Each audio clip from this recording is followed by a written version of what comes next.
যানজটে নাকাল বগুড়াবাসী, ভোগান্তিতে সাধারণ মানুষ। বিস্তারিত জানাতে যুক্ত হচ্ছেন সহকর্মী সঞ্জু রায়। সঞ্জু, যানজট কমাতে প্রশাসনের পক্ষ থেকে কি কি উদ্যোগ নেওয়া হয়েছে বিস্তারিত জানাবেন।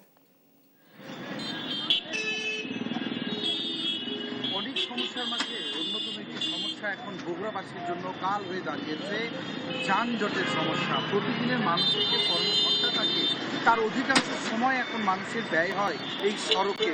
এই সড়কের রাস্তায় প্রতিদিনই বেড়েই চলেছে অবৈধ ব্যাটারি চালিত অটোরিকশার দৌরাত্ম্য, যেখানে সেখানে গড়ে উঠেছে অবৈধ স্ট্যান্ড। শুধু তাই না, হঠাৎ করে জেলা প্রশাসনের পক্ষ থেকে কিন্তু নিষেধাজ্ঞা জারি করা হলো যে সকাল 8টা থেকে রাত্রি 10টা পর্যন্ত শহরের অভ্যন্তরে কোনোভাবেই বড় বাস কিংবা ট্রাক কিংবা ভারী যানবাহন প্রবেশ করতে পারবে না। তারপরেও কিন্তু সেই নিষেধাজ্ঞা মানতেও অনেকে কিন্তু অনীহা প্রকাশ করেছে। শুধু তাই না, উত্তরের প্রাণকেন্দ্রে এই বগুড়া ইস্টার প্রতিদিন লাখো মানুষের সমাগম ঘটে তাদের জীবিকার সন্ধানে। এই বগুড়ায় যেভাবে পেরেছে একটা পরিকল্পিত নগরীকে তারা কিন্তু দিনের পর দিন একটি এখন অপরিকল্পিত নগরীতে পরিণত করেছে। একদিকে ব্যাটারি চালিত অটোরিকশার দৌরাত্ম্য, অন্যদিকে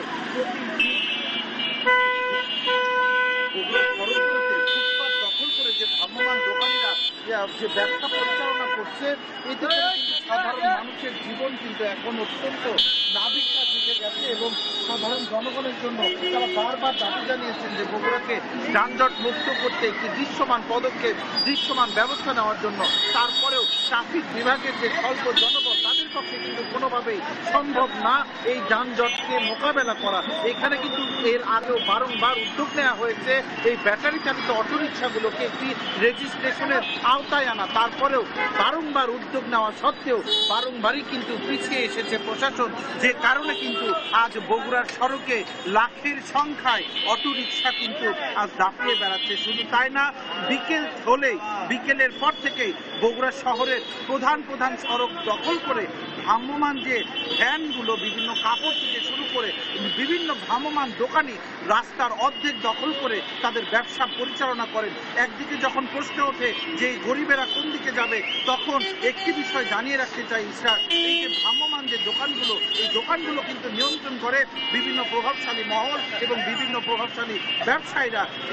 এই সাধারণ জনগণের কিন্তু ভোগান্তি হলো লাভের যে গুড় তা কিন্তু ঢুকছে তাদের পকেটে। এতে করে একটি শ্রেণী আঙুল তুলে কলা গাছ হলেও দিন শেষে কিন্তু ভোগান্তির শিকার হচ্ছে সাধারণ জনগণ।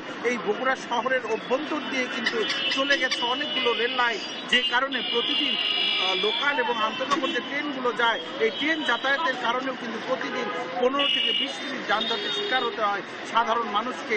এই শহরকে যদি যানজটের কবল থেকে বাঁচানোর উদ্যোগ নিতে হয়, তাহলে প্রয়োজন স্বল্পমেয়াদী, মধ্যমেয়াদী এবং দীর্ঘমেয়াদী নানা পরিকল্পনা, যা একমাত্র সম্ভব সকল দপ্তরের আন্তরিক চেষ্টা এবং সমন্বয়ের মাধ্যমেই। ইসরাত, বগুড়া শহরের জলশীতলা এলাকা থেকে যানজট নিয়ে আমার কাছে আজকে এটি ছিল সর্বশেষ পরিচয়।